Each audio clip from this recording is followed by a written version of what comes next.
Seterusnya, Datuk Yang di-Pertua, saya telah ada peluang untuk pergi ke kawasan saya di Teluk Intan pada 21 hari bulan Mac. Satu hari saya berada dengan orang-orang kampung di Kampung Bahagia, Teluk Intan. Kawasan besar.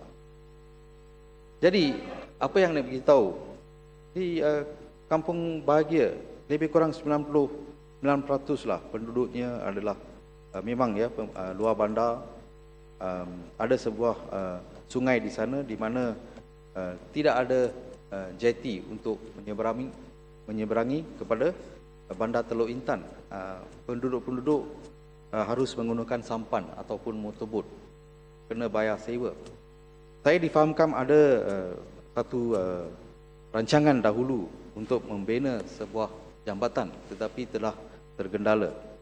Saya rasa saya minta bahawa kementerian berkenaan akan memulih balik rancangan ini untuk membina sebuah jambatan. Tapi apa yang telah mengejutkan saya adalah taraf penghidupan penduduk-penduduk di Kampung Bahagia ni. Kita terima bahawa 50 tahun rakyat minoriti seperti orang India dipinggirkan oleh Barisan Nasional. Sebab itu mereka telah pergi ke jalan raya pada tahun 2007 melalui Hindraf.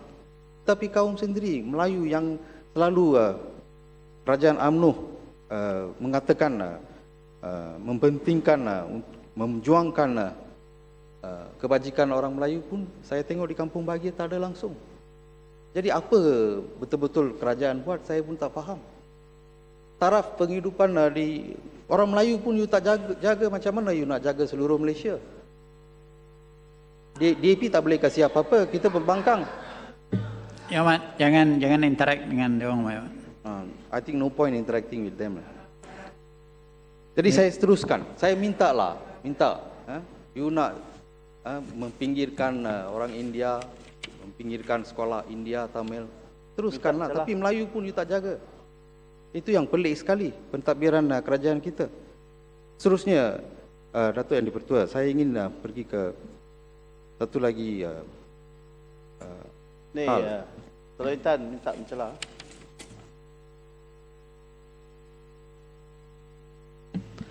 Ini terima kasih Yang Berhormat Teluk Intan,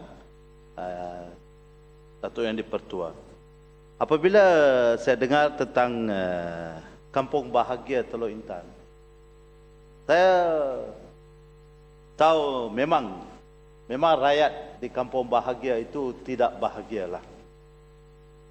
Dalam puluhan tahun, saya juga dengar bahawa kampung itu juga pada masa ini lebih kurang mengalami proses di mana ia akan tenggelam dalam mungkin beberapa puluh tahun akan datang. Jadi adakah sebagai ahli parlimen yang berhormat melihat apa-apa aktiviti oleh Kerajaan Barisan Nasional untuk memperbaiki ataupun menguatkan sistem tanah di kawasan itu supaya Kampung Bahagia itu menjadi kampung bahagia yang tenggelam, untuk mengelak daripada jadi Kampung Bahagia tenggelam? Ada lihat apa-apa aktiviti ke? Terima kasih Yang Berhormat. Yang Berhormat ada 5 minit lagi ya Mat. Ya.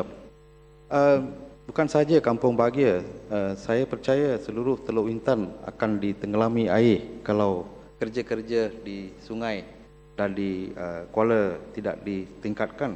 Pada setakat ni tak ada apa-apa kerja dilakukan untuk satu solusi yang tetap, permanent solution. Dan saya pun khawatir nanti satu hari saya pun tak ada kawasan untuk tanding kalau Teluk Intan ditenggelami. Jadi Datuk Yang di-Pertua, ini adalah amat serius. Saya telah mengambil nasihat daripada perunding-perunding kita untuk mengatasi masalah banjir dan air dari sungai. Untuk satu solusi yang tetap akan makan lebih kurang 200 juta ringgit. Tapi untuk saya itu bukanlah satu jumlah yang besar kalau kita nak betul-betul menyelamatkan tempat seperti itu untuk kebaikan semua penduduk di Teluk Intan.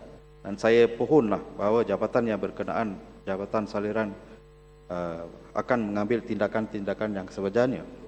Terusnya, Datuk Yang Dipertua, saya ingin sentuh kepada laporan tahunan Suhakam 2009 dan saya ingin membaca adalah syur-syur Suhakam kepada kerajaan. Perhatian serius terhadap pandangan dan syur-syur Suhakam, kerajaan harus lebih memberi perhatian kepada pandangan dan cadangan Suruhanjaya mengenai pencabulan dan perlindungan hak asasi manusia. Standard hak asasi manusia harus digabungkan ke dalam undang-undang dasar dan amalan. Ratifikasi instrumen-instrumen antarabangsa harus diberi makna dan khusus untuk meratifikasi instrumen utama hak asasi manusia antarabangsa yang termasuk Konvensyen Antarabangsa Hak Sivil dan Politik dan sebagainya. Dan mereka juga ada syur pada Parlimen. Debat mengenai rang undang-undang, masa yang secukup harus diberi untuk pendebatan oleh ahli-ahli Parlimen. Tambahan pula semua rang undang-undang utama harus dirujuk pada Jawatan Kuasa Pilihan Parlimen atau Dewan Undangan Negeri. Dan saya harap Datuk Yang Dipertua akan mengambil kira tentang penyusuran oleh Suhakam untuk memberi lebih masa untuk mendebat rang undang-undang. Dan juga kepada Badan Kehakiman menghormati hak asasi manusia. Inilah syur-syur Suhakam dalam laporan mereka tahun 2009. Seterusnya, Datuk Yang Dipertua, saya menghabiskan dengan mengatakan bahawa kita kena mengambil serius terhadap rasuah ataupun corruption index yang telah jatuh 4.5 poin oleh Transparency International baru-baru ini. Dan saya rasa ini adalah satu kehilangan prestasi dan maruah kita sebagai sebuah negara yang membangun apabila poin rasuah perception index persepsi ini telah jatuh begitu teruk. Saya harap semua yang boleh tindakan-tindakan yang boleh diambil harus diambil. Dan juga saya harap peguam negara mengambil tindakan yang adil terhadap semua kes dan jangan pilih kasih mendakwa dalam kes-kes dan juga tidak mengambil pendakwaan terhadap kes-kes lain. Saya boleh bagi contoh dalam kes Kugen, terdapat 11 orang yang terlibat tetapi hanya 1 orang dituduh di mahkamah. Di kes perkumpulan Hindraf, di mana orang-orang yang kumpul secara aman didakwa di mahkamah, tetapi kadang-kadang macam saya tengok pemuda UMNO pun ada berkumpul tanpa izin polis tetapi tidak didakwa. Jadi ini tidak betul. Saya harap jika dituduh, semua yang terlibat mesti dituduh. Kalau tidak, tarik balik tuduhan seperti itu. Dengan itu saya mengucapkan terima kasih kepada Datuk Yang Dipertua untuk memberi saya sedikit masa untuk berdebat di dalam Dewan ini. Terima kasih.